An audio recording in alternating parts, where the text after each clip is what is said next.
அன்பின் இரட்சகர் இயேசு கிறிஸ்துவின் நாமத்தில் வாழ்த்துக்கள். இந்த நாளிலும் எசேக்கியேல் தீர்க்கதரிசியின் புஸ்தகம் 40வது அதிகாரத்தை நாம் தியானிக்க போகிறோம்.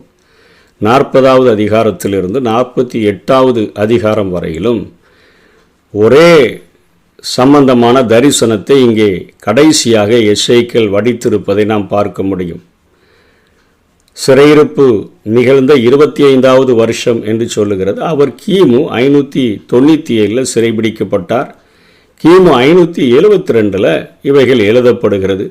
இந்த நேரத்தில் எருசலேம் ஆலயம் அழிக்கப்பட்டு 14 ஆண்டுகள் ஆகியிருந்த இந்த நேரத்தில் இவர் சொல்லுகிறார், கர்த்தருடைய அந்த கை என் மேலே வந்து அமர்ந்து அவர் என்னை அவ்விடத்திற்கு கொண்டு போனார். அப்பொழுது நகரம் அழிக்கப்பட்டு 14 வருஷமாயிருந்தது. அவர் என்னை இஸ்ரவேல் தேசத்துக்கு கொண்டு போய் என்னை மகா உயரமான ஒரு மலையின் மேல் நிறுத்தினார். அதன் மேல் தெற்காக ஒரு நகரம் கட்டியிருக்கிறது போல காணப்பட்டது என்று இவர் இங்கே சொல்லுகிறதை பார்க்கிறோம். அங்கே ஒரு வெண்கல தோற்றமுடைய ஒரு மனிதன் அங்கே இருக்கிறார். ஒரு கையில் சணல் கயிறு இருக்குது, ஒரு அளவுகோல் இருக்குதுன்னு சொல்லி இவர் எழுதுகிறார். இவர் என்ன சொல்கிறாரு, அந்த புருஷன் இவரை பார்த்து, நீ கண்ணார பார்த்து காதார கேட்டு நான் உனக்கு காண்பிப்பது எல்லாவற்றின் மேலும் உன் மனதை வை, நான் உனக்கு அவைகளை காண்பிக்கும்படி நீ இங்கே கொண்டு வரப்பட்டாய், நீ காண்பதை எல்லாம் இஸ்ரேல் வம்சத்தாருக்கு தெரிவி, நீ மறைமுகமாயல்ல தெரிவிப்பதற்காக உன்னை நான் இங்கே கொண்டு வந்திருக்கிறேன்னு சொல்லிட்டு ஒரு தெய்வீக தன்மையுடைய வெண்கல நிறமுள்ள ஒரு புருஷன் இருக்கிறார். செம்பையும் தகரத்தையும் தான் நம்ம உருக்கி சேர்த்து வெண்கலத்தை தயாரிக்கிறோம். அப்படி இன்றைக்கு தேவதூதர்கள் மனித அந்த ஊருவில் அநேக முறை தோன்றினதை ஆதியாகமம் புத்தகத்திலேயே நாம் பார்க்கிறோம். அப்படிப்பட்ட ஒரு தேவதூதர் இவரை இங்கே கொண்டு வந்திருக்கிறதை பார்க்கிறோம். இதற்கு முன்பாக ஒரு விசை இவர் எருசலேம் ஆலயத்திற்கே கொண்டு செல்லப்பட்டு அங்கே 4 விதமான அருவருப்பான ஆராதனைகள் நடப்பதை அவர் அங்கே காட்சியாக கண்டார். அதற்கு பின்பாக இவர் மேலே கை அமர்ந்து அதாவது உலர்ந்த எலும்புகள் நிறைந்த பள்ளத்தாக்குக்கு எடுத்து செல்லப்பட்டு அங்கே காட்சிகளை கண்டார். இப்பொழுது உயர்ந்த மலை என்று சொல்லப்படுகிறதே, இந்த மலை எருசலேமில் உள்ள சீயோன் மலையை குறிக்குது. எருசலேமில் உள்ள சீயோன் மலை தோற்றத்தில் ஒரு உயர்ந்த மலை அல்ல, பூமியோடு தேவனின் செயல்பாட்டில் அது மிகவும் உன்னதமான இடத்தை பிடித்திருந்தபடியினால அது உயர்ந்த மலை என்று எழுதப்பட்டிருக்கிறது. எதிர்காலத்தில் ஒருவேளை தோற்றத்திலும் உயரத்திலும் கூட இப்போதில் இருப்பதை விட உயர்ந்ததாக மாற்றுகிறதற்கு ஆண்டவருக்கு வல்லமை இருக்கிறது. அதே போல் 5ஆம் வசனத்திலிருந்து 7ஆம் வசனம் வரையிலும் இந்த அதிகாரத்தில் ஒரு பகுதி மதிலினுடைய அளவு, இங்கே வாசல் மண்டபம் இன்னும் பிறவற்றை அளப்பது பற்றி கூறப்பட்டுள்ளது. இவை நம்மை விட யூதர்களுக்கு அது அர்த்தமுள்ளவைகளாக அவைகள் இருந்திருக்கக்கூடும். அப்படிப்பட்ட அந்த அளவுகோல்களை அங்கே பயன்படுத்தி இந்த புருஷன் அங்கே காரியங்களை செய்கிறதை நாம் பார்க்கிறோம். ஆலயம் அழிக்கப்பட்டு கிடக்கிறது, அங்கே அலங்கங்கள் இடிக்கப்பட்டு கிடக்குது, எருசலேம் முற்றிலுமாக தீக்கிரையாக்கப்பட்டு கிடக்கிற அந்த நேரத்தில் ஒரு 1000 ஆண்டு ஆட்சியில் ஒரு மகிமையான ஒரு ஆலயம் எழும்பும் என்பதை, வெறும் ஆலயம் எழும்பு என்று சொல்லுகிறதை பார்க்கிறோம். அதனுடைய முழு அந்த வரைபடத்தையும் பார்த்தால், அந்த தரிசனத்தை பார்த்தால் எந்த அளவுக்கு எசேக்கியேலால் நம்ப முடியும், அதனை மற்றவர்களுக்கு தெரிவிக்க முடியும் என்பதற்காக ஆண்டவர் அளவுகளை பயன்படுத்தி இங்கே எழுதுகிறதை நாம் பார்க்கிறோம். முதல்ல ஒரு மதிலை காண்கிறார். அந்த மதில் எதற்காக? அது தேவனுடைய திட்டத்தில் எப்பவுமே உள்ளே வரக்கூடாதவைகளை தடுப்பதற்காக மதில்கள் கட்டப்படும். ஆண்டவர் ஒரு தோட்டத்தை உண்டாக்கினாலே அதை வேலி அடைத்து அதில் உள்ள கற்களை பொறுக்கி என்று சொல்லி நாம் பார்க்கிறது போல இங்கே முதல்ல ஒரு மதில் இருக்குது. அதில் கிழக்கு வாசல் தான் மெயின் வாசலாக இருக்குது. அந்த செவத்துக்கு 3 வாசல்கள் கொடுக்கப்பட்டிருக்கிறது. வடக்கிலே ஒரு வாசல், தெற்கிலே ஒரு வாசல், பிரதான வாசல் கிழக்கு வாசலாக அவைகள் காணப்படுகின்றன. வெளிப்பிரகாரம் இருக்கிறது. மேற்கு திசையில் மட்டும் இல்லாமல் மீதி 3 வடக்கில், தெற்கில், கிழக்கில் உள்ள அந்த அறை திசைகளில் 10 அறைகளாக 30 அறை வீடுகள் அங்கே கட்டப்பட்டு காணப்படுகின்றன. அந்த வெளிப்பிரகாரத்தை அடுத்து அங்கே ஆலயம், அங்கே பிரகாரத்துக்கு உள்ளே ஆலயம் இருக்கிறது.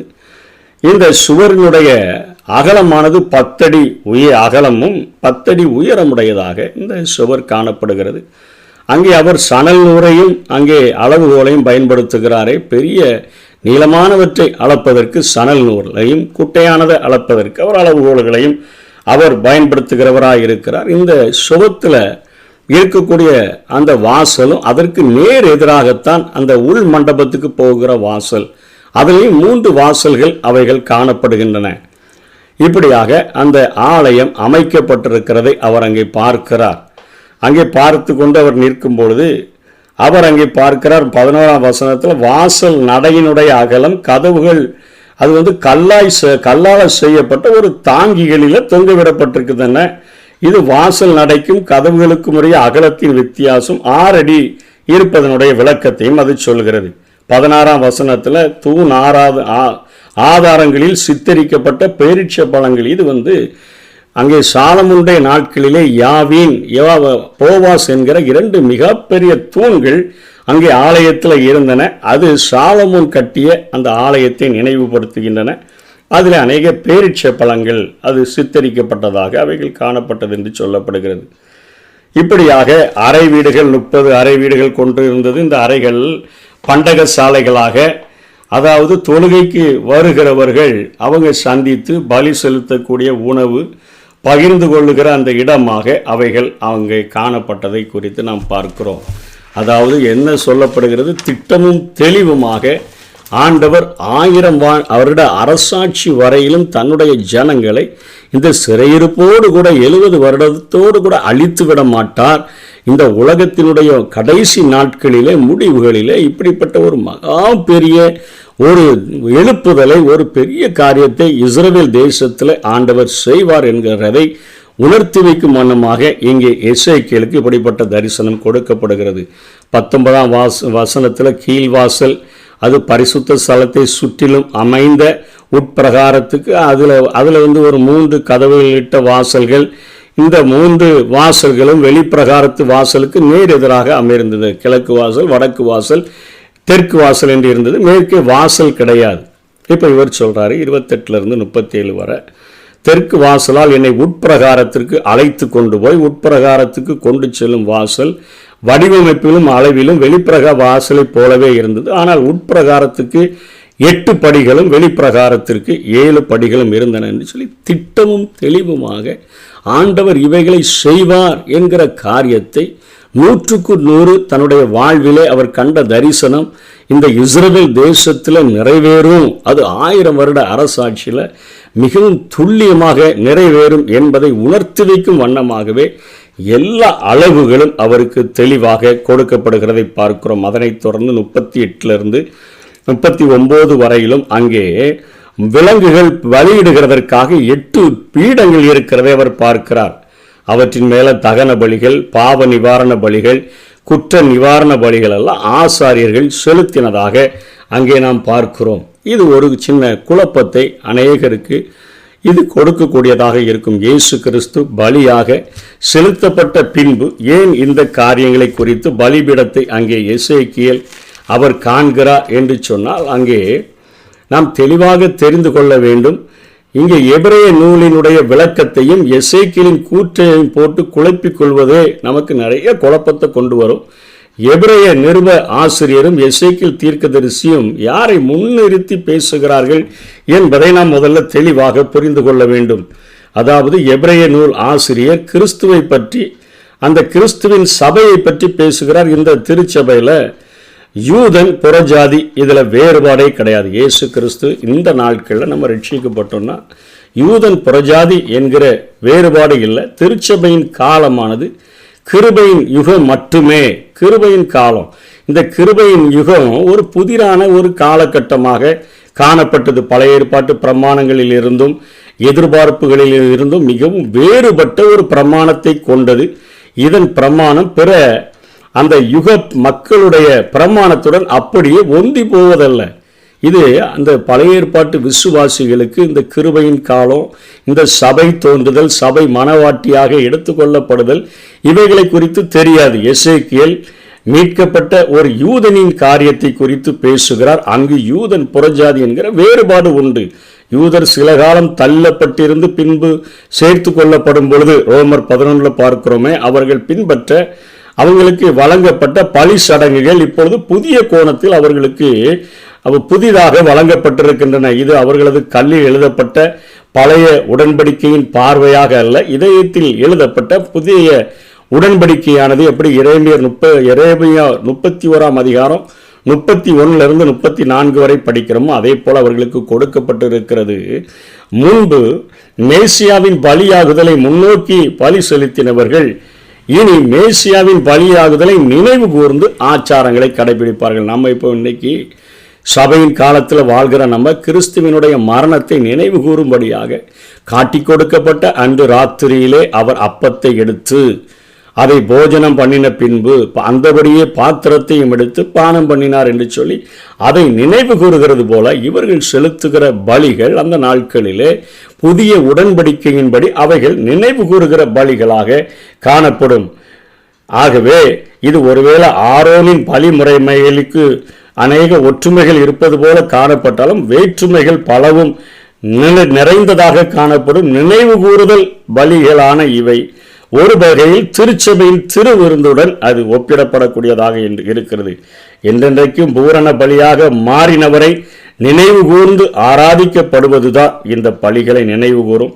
சபைக்கும் இஸ்ரவேலுக்கும் உரிய அழைப்புகளும் வாக்குத்தத்தங்களும் அமைப்பு முறைகளும் வேறுபடுவதால் இந்த நினைவு கூறுதல் அடையாளங்களிலும் இவை வேறுபட்டு வித்தியாசமான அர்த்தங்களை தொனிக்கக்கூடியதாக இருக்கின்றது.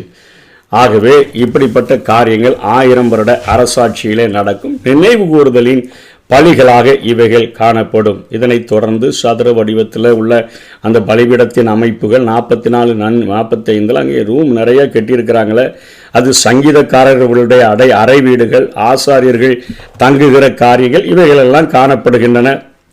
இங்கே சாதோக்கின் புத்திரர்கள் தான் இங்கே இருந்து ஆசாரியர்களாக அவர்கள் செயல்படுவார்கள் என்று சொல்லி பார்க்கிறோம். இவர்கள் தாவீதோடு கூட மிகவும் நெருக்கமாக இருந்தார்கள். உள்நாட்டு குழப்பங்கள் நடந்த பொழுது அங்கே சாதோக் தாவீதுக்கு மிகவும் ஆதரவாக இருந்தார்.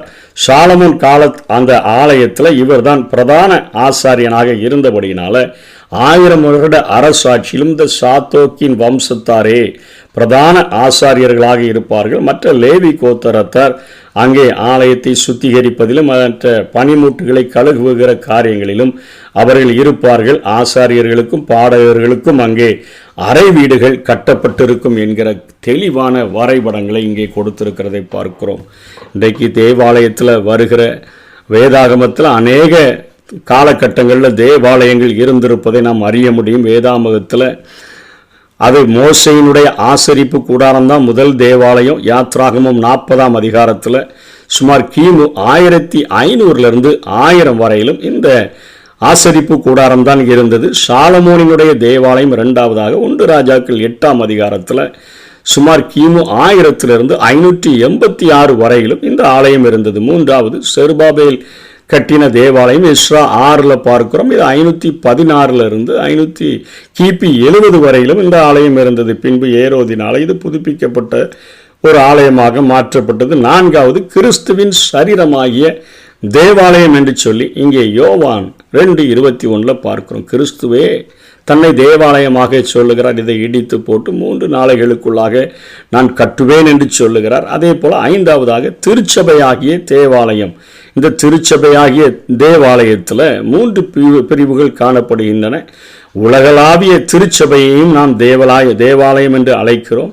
உள்ளூர் திருச்சபையையும் தேவாலயம் என்று அழைக்கிறோம். 1 கொரிந்தியர் 3:16-17 அவர் சொல்லுகிறார். உள்ளூர் திருச்சபையானது அதில் இருக்கக்கூடிய விசுவாசிகள் அவர்கள் பொன் வெள்ளி விலையேறப்பட்ட கற்கள் இவைகளினால கட்டப்படுகிறாங்க. அஸ்திபாரம் கிறிஸ்துவாக இருக்கணும். மரம் புல்லு வைக்கோல் இவைகளை வச்சு கட்டக்கூடாது என்று சொல்லி உள்ளூர் திருச்சபை குறித்து கொரிந்து சபைக்கு பவுல் எழுதுகிறார்.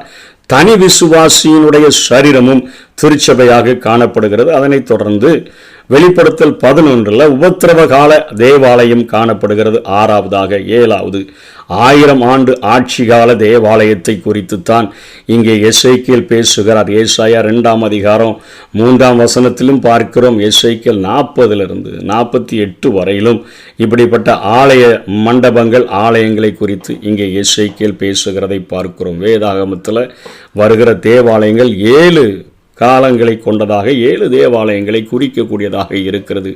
இதனுடைய அர்த்தங்களை புரிந்து கொண்டு ஆண்டவரிடத்தில் நம்ம அதிகமாய் அன்பு கூறுவோம். 100க்கு 100 1000 வருட அரசாட்சி இயேசு கிறிஸ்துவை தலைமையாக கொண்டு இந்த பூமியில் நிறைவேறும் அந்த நாட்களிலும் ஒரு மிகப்பெரிய ஒரு ஆலயம் எருசலேமிலே காணப்படும் என்கிற எல்லா தீர்க்க தரிசனங்களையும் தெளிவாக எழுதிவிட்டு அதற்கு முன்பாக கிருபையின் காலத்தின் முடிவில் ஆண்டவருடைய பிள்ளைகள் அந்த சபைகள் மானவாட்டியாக மத்திய ஆகாயத்தில் எடுத்துக்கொள்ளப்படும் என்கிற கருத்துக்கள் மாத்திரம் அதிகமாய் வலியுறுத்தப்படுகின்றன. இந்த நாட்களில் புறஜாதிகள் யூதர்கள் என்கிற வேறுபாடுகள் கிடையாது. இந்த நாட்களில் பலி செலுத்துதல் தேவையில்லை. இயேசுவே பூரண பலியாக ஒப்பு கொடுக்கப்பட்டபடியினால இயேசு கிறிஸ்துவின் இரத்தம் என்னுடைய சகல பாவங்களையும் கழுவி சுத்திகரிக்கும் என்கிற விசுவாசத்தோடு கூட அவரை நெருங்கினோம் என்று சொன்னால் நிச்சயமாக நாம் அவருடைய அந்த ரகசிய வருகையில் எடுத்துக்கொள்ளப்படுவோம். கர்த்தர் தாமே நம்மை ஆசீர்வதிப்பாராக. ஆமென். அடித்தளம் இரட்சகர் இயேசுவின் மேல் அமைந்து உயரும் கட்டடம் நான். அடித்தளம் இரட்சகர் இயேசுவின் மேல் அமைந்து உயரும் கட்டடம் நான். பெரும் காற்று அசைப்பதில்லை, பெரும் மழையோ பிரிப்பதில்லை. உம்மில் நான் வாழ்கிறே, உமக்குள்ளே வளர்கிறே.